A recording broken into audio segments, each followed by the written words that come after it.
Hey there! vscode now prevents you from accidentally opening large files by popping up a confirmation alert. This comes in handy especially in remote environments where there might be costs due to network bandwidth or when you just have a slow computer and you want to prevent it from freezing up. We can change the limit by clicking the Configure Limit button. And in my case, I want to open a 2 GB file. So that is 2048 megabytes. So remember, these bytes are in binary and not decimal. Perhaps they should have hinted this, but oh well, maybe on the next update. We can also change the value of the limit from the settings.json file.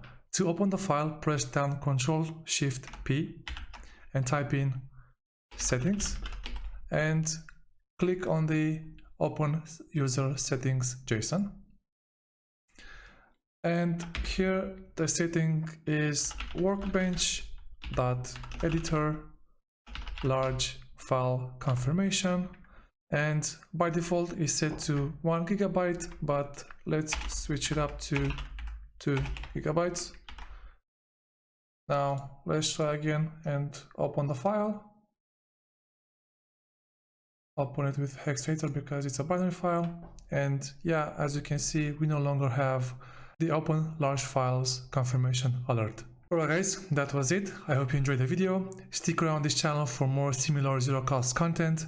If you have any feedback, comments or concerns, leave them in the comment section and I'll do my best to respond to all of them. See you in the next one.